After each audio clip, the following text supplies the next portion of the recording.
सिमरन और मयंक दोनों ही अलग अलग राज्य से थे। सिमरन जहाँ कानपुर की रहने वाली थी तो वहीं मयंक बंगाल का रहने वाला था। लेकिन दोनों को प्यार हुआ और दोनों ने शादी कर ली।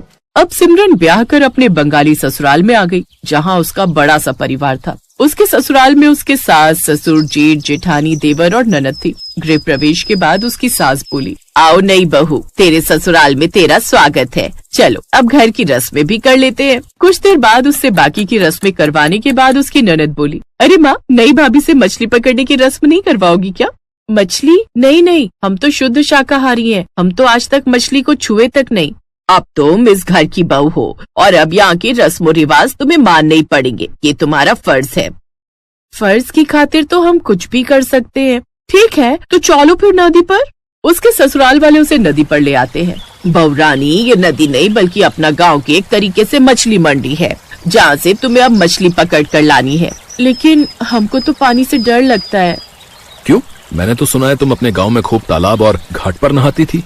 अब नखरे ना दिखाओ देवरानी जी, और जल्दी से मछली पकड़ कर ले आओ। ये कहकर उसकी जेठानी उसे धक्का दे देती है। वो नदी में गिर गई, लेकिन मछलियों से उसे घिन आने लगी। उस नदी में ढेर सारी मछलियाँ थी, लेकिन उसने अभी तक एक भी मछली नहीं पकड़ी थी। तभी बाहर खड़े उसके ससुराल वाले उससे फरमाइश करने लगे, भाभी, मेरे लिए तो हिलसा मछली पकड़ लेना और हमारे लिए रोहू मछली। अरे बहू, हमारे लिए सिंघाड़ा मछली। मुझे और तेरी सास को यही पसंद है। इसी तरह सबने अपनी अपनी पसंद की मछलियों के नाम बता दिए। मैंने पहली बार लाइफ में इतनी नजदीक से मछली देखी है। ऊपर से ये लोग ऐसे नाम बता रहे जैसे मछली मंडी की मैं बड़ी व्यापारी हूँ। लेकिन क्या करे सिमरन, अब तेरे फर्ज का सवाल है। सिमरन एक एक कर मछली पकड़ने लगी। ऐसा करते हुए उसे लगभग 2-3 घंटे लग गए। तब कहीं जाकर वो 8 मछलियाँ पकड़ पाई। कुछ देर बाद वो सभी घर आ जाते हैं। बहू, अब जल्दी से इन मछलियों को अच्छी तरह धोकर बना डाल, और हाँ, मेरे लिए तो उसका सिर रख देना। सुना है मछली का दिमाग खाने से दिमाग तेज होता है, और हाँ, आंखें भी, क्या पता आंखें भी तेज हो जाएं। जी माँ जी। सिमरन अब YouTube पर मछली बनाने की रेसिपी देखने लगी और उसे देखकर उसने मछली बना डाली। फिर किसी तरह सबने मछलियाँ खाई सिवाय सिमरन के, और वो भूखे पेट ही सो गई। ऐसे ही दिन पर दिन बीतते गए। सिमरन के ससुराल वालों को तीनों वक्त मछली चाहिए होती थी। नाश्ते में मछली, दिन में मछली भात और रात में ग्रेवी वाली मछली। ऐसे कुछ दिन बीते। अब सिमरन गर्भवती हो गई। फिर एक रोज, ये देखो ममता, मैं कितनी बढ़िया और इतनी बड़ी मछली पकड़ कर लाया हूँ। आज हम सभी दोस्त मछली वाली नदी में गए थे नहाने के लिए, वहीं से इसे पकड़ कर लाया हूँ। बेचारी सिमरन फिर से मुंह पर कपड़ा लपेटे रसोई में जाती है और अपना फर्ज निभाते हुए उस मछली को जैसे ही काटने लगती है, तभी वो मछली बोल पड़ती है, छोड़ दो मुझे, छोड़ दो, मैं गर्भवती हूँ। मेरे पेट में नन्हे नन्हे बच्चे हैं। कम से कम उस नाते तो मुझे छोड़ दो। तुम्हें देखकर लगता है तुम भी माँ बनने वाली हो। कम से कम उस नाते ही मुझे छोड़ दो। पहले तो बोलने वाली मछली को देखकर सिमरन को हैरानी हुई, लेकिन फिर उसको उस पर दया आ गई। सिमरन उस मछली को बाथरूम में ले गई और पानी से भरे एक टब में छुपा दिया। उधर सब लोग खाने की राह देख रहे थे। जब काफी देर तक भी वो खाना नहीं ला पाई, तब सब घर वालों को उस पर बहुत गुस्सा आया। सिमरन बहू, 2 घंटे हो गए और तुमने अभी तक मछली नहीं बनाई। माफ कीजिएगा, वो मैं जब मछली काटने लगी तो वो खिड़की से उछलकर बाहर चली गई, इसलिए मैंने ये दाल चावल भी बना दिए। हम इतनी देर से मछली खाने के लिए चटकारा लिए जा रहे थे और तूने ये दाल चावल पका कर रख दिए। हमारा बेटा इतनी मेहनत से इतनी बड़ी मछली पकड़ कर लाया था और तुमने उसे भगा दिया। ये ऐसी गलती ना करे, इसलिए इसको सबक सिखाना जरूरी है। मारो इसे। सभी मिलकर उसे मारने लगते हैं। अपने परिवार के सामने मयंक भी उसे कुछ नहीं बोल पाता, लेकिन उस मछली की खातिर सिमरन वो मार भी सह लेती है। फिर शाम को सबके सोने के बाद, चिंता मत करो, मैंने किसी को तुम्हारे बारे में कुछ नहीं कहा। तुम्हारे चेहरे पर ये निशान कैसे है? वो मैंने उनसे बोल दिया कि मछली काटते वक्त वो उछलकर भाग गई, इसलिए गुस्सा होकर मेरे ससुराल वालों ने मुझे खूब मारा पीटा। क्या तुमने मेरे लिए मार खाई? मैं जानती हूँ तुम भी भूखी हो, लेकिन तुम चिंता मत करो, मैं एक जादुई मछली हूँ। मैं तुम्हारे लिए शाकाहारी खाना अभी पेश करती हूँ। वो मछली अपने जादू से कई तरह के पकवान पेश करती है। फिर दोनों अपना अपना खाना खाने लगी। कुछ देर सिमरन वहीं बैठ गई और उस मछली से अपना सुख दुख बांटने लगी। जब से हम ब्याह कर यहाँ आए हैं ना, हमें बिल्कुल भी अपनापन नहीं लगा यहाँ, लेकिन तुमसे बात करके मन काफी हल्का हो गया। तभी बाथरूम के बाहर से मयंक की आवाज आई। मछली ने अपने जादू से वो खाना गायब कर दिया और खुद टब के अंदर पानी में छुप गई। दरवाजा खोल सिमरन बाहर आई। मैं देख रहा हूँ तुम आजकल अपना समय कुछ ज्यादा ही बाथरूम में बिताने लगी हो। जी, वो बस थोड़ी गैस बन गई थी। अच्छा ठीक है, काफी रात हो गई है, चलो अब चलकर सो जाते हैं। अब वो दोनों सोने चले गए। अगले दिन फिर से उस मछली ने कई तरह के पकवान सिमरन को खाने को दिए। ऐसे ही दिन बीत गए। एक रोज जब सुमित्रा उस बाथरूम में थी, तभी अचानक पानी के उस बड़े से टैंक में हलचल हुई। हो ना हो, इस पानी में जरूर कोई गड़बड़ है। तभी सिमरन वहाँ आ गई और बात को संभालते हुए बोली, वो माँ जी शायद कोई चूहा है। कल मैंने 2-3 चूहे यहाँ देखे थे, वो भी बड़े वाले। अरे बाप रे, बड़े वाले चूहे, उनसे तो मुझे बड़ा डर लगता है। ना ना ना, मुझे इस बाथरूम में नहाना ही नहीं है। सुमित्रा डर कर वहाँ से भाग गई। ऐसे ही वक्त बीता। फिर सिमरन ने एक बेटे को जन्म दिया। उस मछली को जिसे वो पाल रही थी, उसने भी 4-5 छोटी छोटी मछलियों को जन्म दिया। अब सिमरन उन सब के लिए फ्रिज से सब्जियां निकाल कर ले जाती और उन्हें खाने के लिए देती रहती। ऐसे ही समय बीता, लेकिन अब उसकी सास को सिमरन पर शक होने लगा। हो ना हो, दाल में कुछ काला तो जरूर है। मैं रोज इतनी सब्जियां लाती हूँ, लेकिन आखिर वो जाती कहाँ है बड़ी बहू? मुझे क्या पता माँ जी, सबका खाना तो वो सिमरन ही बनाती है, उसी को पता होगा। ठीक है, चलो मेरे साथ। वो सभी के सभी सिमरन के कमरे में जाती हैं, जहाँ बाथरूम से उन्हें आवाज आ रही थी। आवाज सुनकर वो बाथरूम के अंदर ही चली गई। उस रोज सिमरन भी दरवाजा बंद करना भूल गई थी। उन लोगों ने देखा सिमरन उस बड़ी मछली से बातें कर रही है। इसका मतलब तूने हमें धोखा दिया। वो मछली भागी नहीं थी, तूने ही उसे छुपा लिया था। हमारे साथ धोखा किया तूने। अब हम तुम्हें नहीं छोड़ेंगे। आज तो मारी डालो इस सिमरन को।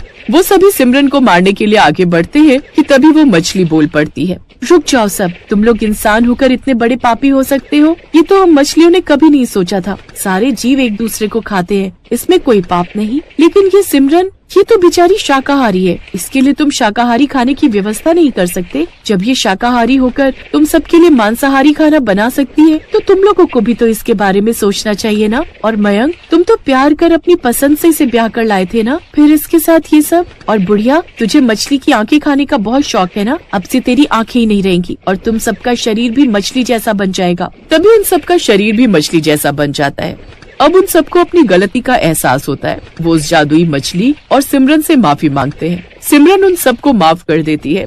अब वो कभी सिमरन को तंग नहीं।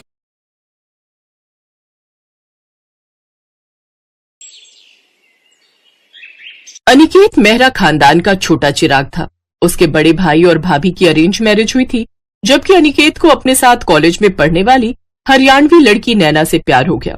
फिर अनिकेत और नैना की लव कम अरेंज मैरिज हो गई। नैना की शादी से पहले सबको उसकी जेठानी अनुराधा और सास लता के हाथ का खाना पसंद आता था, लेकिन जब से नैना ब्याह कर मेहरा परिवार में आई, घर के सभी लोगों को सिर्फ और सिर्फ नैना के हाथ का खाना ही पसंद आता। अनुराधा और उसकी सास वैसे भी अलग स्टेट होने के कारण उसे कुछ ज्यादा पसंद नहीं करती थी। एक रोज, वाह बहू, क्या स्वाद है तेरे हाथों में। कितना चटपटा और स्वादिष्ट खाना बनाती है तू। आहा, तेरे हाथ का खाना खाकर कोई नहीं कह सकता कि तू पंजाबन नहीं है। हाँ, बिल्कुल ठीक कहा पापा आपने। अरे इतना अच्छा खाना तो मेरी पत्नी अनुराधा पंजाबी होकर भी नहीं बना पाती। ये बात सुनते ही जेठानी जल भुन जाती है, लेकिन कहीं न कहीं उसे भी नैना के हाथ का खाना बहुत पसंद था। ऐसे ही एक रोज, सच में माँ जी, कुछ भी कहो, लेकिन ये नैना ना खाना बड़ा अच्छा बनाती है, आपसे और मुझसे भी अच्छा। अरे चुप कर तू, ऐसा भी क्या अच्छा बनाती है। अब तू देख, मैं ना आज भरता बनाने जा रही हूँ। सब के सब अपनी उंगलियां ना चाटते रह जाए तो कहना। हाँ, बना लो आप भी भरता, लेकिन आज नैना ने कटहल की सब्जी बनाई है और उसमें से भी क्या खुशबू आ रही है। ओए होए, देख लो आपके बैंगन कहीं लुढ़कते ही ना रह जाए। कुछ देर बाद सब खाने के लिए आते हैं। लता सबको बैंगन का भरता खाने को देती है, लेकिन तभी नैना भी कटहल की सब्जी लेकर वहाँ पहुंच जाती है, जिसकी खुशबू से ही सब बैंगन के भरते को एक तरफ कर देते हैं और नैना के हाथ का बना चटपटा कटहल खाने लगते हैं। वाह बहू वाह, ये कटहल जरूर तुमने बनाया है। जी पापा जी। वाह नैना, तुम्हारे हाथों में तो जादू है जो किसी भी बोरिंग सब्जी को स्वादिष्ट बना देती हो। सब बिल्कुल ठीक कह रहे नैना, सच में मजा ही आ गया। सच में आप सबको पसंद आया? Thank you so much. सबने उसके बने हुए कटहल की खूब तारीफ की और वो कुछ ही देर में चट भी हो गया, लेकिन लता के भरते को किसी ने छुआ तक नहीं। रहने दो माँ जी, आपके बस की बात नहीं है उस नैना को हराना। अब आप देखो मैं कल कैसे सबके लिए पंजाबी छोले भटूरे बनाती हूँ और सबकी वाहवाही लूटती हूँ। अगले दिन अनुराधा छोले भटूरे बनाती है। अरे बड़ी बहू, अभी तक तेरे छोले भटूरे बने नहीं क्या? बस माँ जी कुछ देर और अब बढ़िया खाना बनेगा तो समय तो लगेगा ही ना। आप चक्कर बताओ कैसा बना है। वाह, बना तो काफी बढ़िया है। चल अब जल्दी से परोस दे। अनुराधा सबको छोले भटूरे परोसती है। सब खा ही रहे होते हैं कि तभी नैना मंदिर से आ जाती है। अरे ये क्या भाभी, आपने छोले भटूरे क्यों बना दिए? मैं तो सबके लिए पाव भाजी बनाकर गई थी, वो भी नींबू डालकर चटपटा सा। ये सुनते ही उन सबके हाथ वहीं रुक जाते हैं और वो नैना से पाव भाजी लाने की जिद करते हैं। नैना जैसे ही पाव भाजी लेकर आती है, सब उस पर झपट पड़ते हैं। अब अनुराधा के छोले भटूरे एक तरफ रख दिए जाते हैं और सब पाव भाजी खाने लगते हैं। अरे वाह, क्या खुशबू आ रही है। थोड़ा और दो ना। हाँ है, लीजिए ना। वाह बहू, तो आई है ना, तब से तो खाने पीने की मौज हो गई है हमारी यहाँ। ये सुनकर जेठानी और सास जल भुन जाती हैं।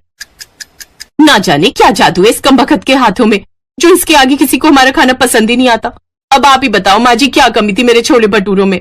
कमी तो कुछ नहीं थी बहू, लेकिन फिर वो पाव भाजी के स्वाद के आगे जरा फीके थे। समझ में नहीं आता आखिर क्या जादू है इस छोटी बहू के हाथ में। ऐसे ही कुछ दिन बीतते हैं। एक रोज नैना का जेठ उसे बुलाकर कहता है, नैना, नैना। जी भैया। नैना, कल मेरे बॉस और उनकी वाइफ डिनर पर आ रहे हैं, तो तुम कुछ ना अच्छा सा बनाकर तैयार करना। जी ठीक है भैया। क्यों जी, ये क्यों बनाएगी? मैं क्यों नहीं बना सकती? अगर मेरे बॉस नहीं आते तो तुम खाना बना लेती, मुझे कोई प्रॉब्लम नहीं है। लेकिन बात यह है कि मेरे बॉस और उनकी पत्नी खाने पर आ रहे हैं और ये मेरे प्रमोशन का सवाल है, इसलिए मैं कोई रिस्क नहीं ले सकता। तुम जानती हो ना, मेरे बॉस पक्के पंजाबी हैं और वो तो चटपटे खाने के बेहद शौकीन है। अगले दिन नैना खाना बनाकर तैयार कर लेती है। जेठ जी के बॉस अपनी पत्नी के साथ डिनर पर आते हैं तो सब उनका अच्छे से वेलकम करते हैं। कुछ देर बाद वो सब साथ में बैठकर डिनर करते हैं तो वो खाना खाकर तो बॉस बहुत ही खुश होते हैं। वाओ, क्या कमाल का खाना है। इतना अच्छा खाना तो मैंने बड़े से बड़े होटल में भी नहीं खाया। सचमुच बहुत ही लजीज और यमी खाना है। वाओ, तुम बहुत लकी हो शुभम, जो तुम्हारी वाइफ इतना टेस्टी खाना बना लेती है। अरे नहीं, ये खाना तो मेरे छोटे भाई की पत्नी नैना ने बनाया है। नैना हरियाणा से है और इनकी इंटरकास्ट मैरिज हुई थी, लेकिन खाना बनाने में इसका जवाब नहीं है। नैना की तारीफ करने के कुछ देर बाद वो सब वहाँ से चले जाते हैं, लेकिन ये देखकर अनुराधा हैरान रह गई और वो अपनी सास से, अब तो हद ही हो गई माँ जी। पहले सिर्फ घर वाले, लेकिन अब तो बाहर वाले भी इसके चटपटे खाने की तारीफ करते नहीं थकते। अब तो एक ही तरीका है इस बात का पता लगाने का कि आखिर वो खाना बनाती कैसे है, और वो क्या, उस पर नजर रखकर। अब वो दोनों उसकी जासूसी शुरू कर देती हैं। अगले दिन नैना रसोई में खाना बनाती है तो दोनों उसको चुपके से देखती हैं। अरे हट तो बहू, मुझे भी तो ठीक से देखने दे, हल्दी के बाद उसने क्या डाला? माँ जी, मुझे लगता है नमक या मिर्च डाली होगी शायद। तेरे शायद के चक्कर में तू बाजी हार जाती है। अब हट परे, मैं देखती हूँ। दोनों देखने की कोशिश करती हैं, लेकिन उनकी समझ में कुछ नहीं आ रहा था। माँ जी, ऐसा करो, आप उससे जाकर पूछ ही लो कि वो क्या डालती है खाने में। चल, कल की आई लड़की से मैं पूछूं? बिल्कुल नहीं। अब वो दोनों सास बहू कभी कुकिंग शो के प्रोग्राम देखती तो कभी यूट्यूब पर रेसिपी देखकर खाना बनाने की कोशिश करती, लेकिन फिर भी वो वैसा खाना नहीं बनाना सीख पाती। इसलिए अब वो एक प्लान बनाती हैं। वो हर समय नैना के साथ ही रहती, जिससे उन्हें पता चल सके, लेकिन इससे नैना इरिटेट होने लगी। उफ, जेठानी जी और माँ जी को आखिर हो क्या गया है, हर वक्त मुझसे चिपकी रहती हैं। और फिर उनके हाथ काम की बात लग जाती है। माँ जी, ये जाटनी ना बड़ी चालाक है। आपको पता है जो मसाले हमारी रसोई में होते हैं ना, वो तो ये डालती नहीं है, ये तो कोई अलग ही मसाले इस्तेमाल करती है। हैं? हे भगवान, कहीं ये कोई जादू टोना सीख कर तो नहीं आई और वही हम पर आजमा रही हो। चल अभी चलकर देखते हैं आखिर उसने उस डिब्बे में रखा क्या है। कौन सी चीज डालती है ये, जिससे सब इसी के गुणगान करते हैं। अभी नहीं माँ जी, रात को। अभी अगर जाकर देखेंगे तो उसे हम पर शक हो सकता है, और क्या पता वो अपने किसी जादू टोने से हम दोनों को बिल्ली या चूहा बना दे तो। हाँ, तू ठीक कहती है, रात में देखेंगे। वैसे भी मुझे नहीं बनना बिल्ली या चूहिया। रात को जाकर वो उन डिब्बों में देखती है तो उसमें मसाले रखे होते हैं, जो बिल्कुल वैसे ही होते हैं। ये तो बिल्कुल वैसे ही मसाले हैं जैसे मैं लाती हूँ, फिर उनमें और इनमें आखिर फर्क क्या है? मैंने कहा था ना माँ जी, ये जरूर कोई जादू टोना करती होगी। अब तो इसकी सच्चाई सबके सामने लानी पड़ेगी। अगले दिन वो सबको हॉल में इकट्ठा करती है। तुम सबको पता है ये चाटनी ना हम सबके खाने में कोई जादू टोना करती है। जादूगरनी है ये, जादूगरनी। हाँ, ये आप क्या कह रही है माँ जी? हाँ तो बताओ, तुम क्यों मसाले का डब्बा अलग रखती हो? माँ जी, वो पिसे हुए मसाले जो मेरी नानी माँ झज्जर में अपने गांव में पीसती हैं, अपने हाथों से धूप में सुखाकर। उन्हीं मसालों से खाने में इतना स्वाद और खुशबू आती है। उनके वहां पर खुद के ढाबे हैं जिसमें यही मसाले डालते हैं। और अनिकेत ने मुझे शादी से पहले ही कहा था कि पंजाबियों के दिल में उतरने का रास्ता चटपटा खाना होता है, इसलिए आप सबका मैं दिल जीत सकूं, इसलिए ये चटपटा खाना बनाकर खिलाती हूँ। लेकिन मुझे नहीं पता था कि मेरा ससुराल सिर्फ ससुराल ही नहीं, ये तो चटपटा ससुराल है, चाहे वो खाने में हो, जासूसी करने में हो या इल्जाम लगाने में। अब मैं नहीं रहूंगी यहाँ जहाँ मुझे सब जादूगरनी समझते हैं। माँ ये जो भी कर रही थी आप सबका दिल जीतने के लिए कर रही थी। अब जेठानी और सास को अपनी गलती का एहसास होता है और वो नैना से अपने किए की माफी मांगती हैं। अब वो सब साथ में खुशी खुशी रहते हैं।